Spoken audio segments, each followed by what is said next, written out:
Hej! Ci, którzy są na Facebooku z nami już o tym wiedzą, wy może jeszcze nie. Tydzień temu byłem w Belgii na konwencie gier planszowych.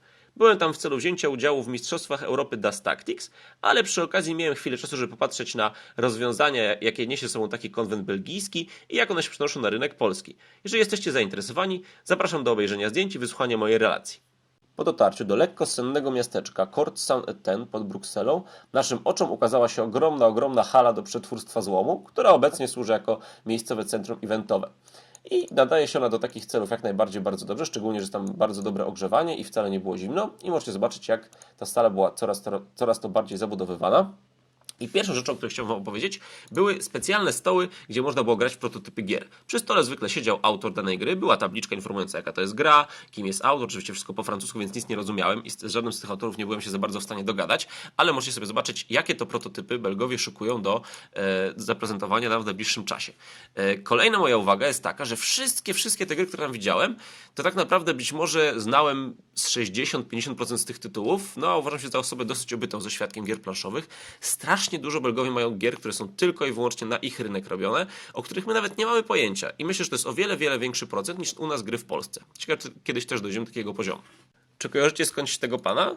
Nie wiem, co on tam robił, ale było takie wesołe stoisko, które widzicie na zdjęciu. Nie wiem, co było w tych butelkach, bo się bałem spytać, ale wyglądało to bardzo ciekawie. Oczywiście żaden konwent nie może obejść się bez dużej liczby turniejów. Tutaj możecie zobaczyć turniej w grę Pandemic. Rozgrywane były również w jakieś inne nieznane mi tytuły oraz w 7 cudów świata.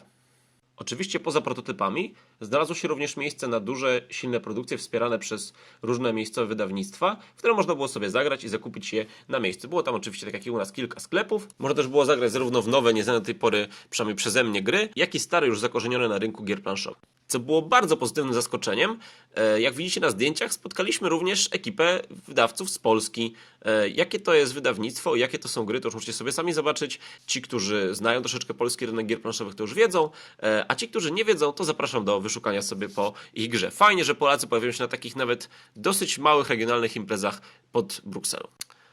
No i oczywiście my nie mieliśmy zbyt dużo czasu na te wszystkie atrakcje, ponieważ ciężko graliśmy w Das Tactics, odnosząc zwycięstwa i smakując goryż porażki. Niektóre z gier wzbudziły moje zainteresowanie już samą jakością wystawki, jak na przykład ten tutaj wielki dinozaur, czy bardzo interesująca partia szachów dla 3 osób.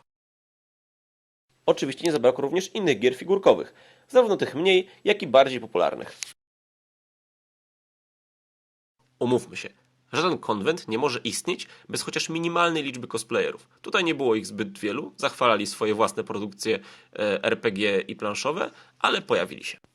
Genialnym rozwiązaniem było wyznaczenie specjalnej strefy dla dzieciaków, gdzie opiekowały się nimi specjalnie do tego przygotowane opiekunki i dzieciaki mogły tam sobie grać w specjalnie przeznaczone dla siebie gry, nie przeszkadzały żadnym wytrawnym graczom, którzy ślęczeli nad jakimiś swoimi wychuchanymi grami planszowymi, a miały swoją strefę, w której mogły hałasować, bawić się i grać przygotowane specjalnie dla siebie gry. Bardzo duży plus dla twórców, organizatorzy konwentów w Polsce, bierzcie z tego przykład. Co ciekawe, na konwencie można było kupić piwo i ta budka z piwem znajdowała się całkiem niedaleko tej strefy dla dzieci i jakoś nikt o to nie robił krzyków. Mam wrażenie, że u nas w Polsce mogłoby coś takiego na dłuższą metę nie przejść. Wnioski wyciągnijcie sami.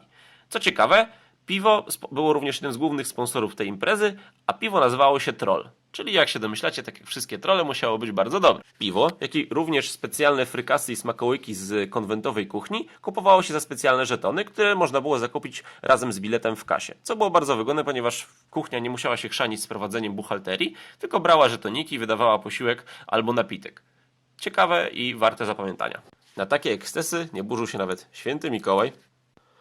Dla zainteresowanych wejście na konwent kosztowało 10 eurasów, czyli niezbyt tanio i ci narzekający na wysokie ceny konwentów w Polsce, no mogą się teraz zastanowić, ile taki konwent kosztuje w Belgii, albo sobie policzyć średnią, ile by to kosztowało, ile kto tam zarabia i tak dalej. Ja, jak już zapewne wiecie, nie bawię się w takie rzeczy.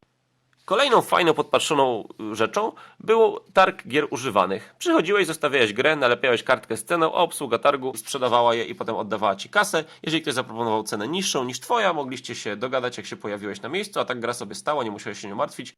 Na konwencie miałem również okazję zamienić kilka słów z twórcami gry Heroes of Normandy, która jest dosyć ciekawą wariacją na temat gry bitewnej z użyciem kartonowych kart. I mam dla Was taką ciekawą ploteczkę, że już w przyszłym roku ukaże się nakładem pewnego wydawnictwa w naszym kraju, ale o szczegółach w przyszłości. Na konwencie można było również spotkać różnych artystów. Nie tylko klasycznych dla naszej branży malarzy figurek, ale również rzeźbiarzy czy rysowników.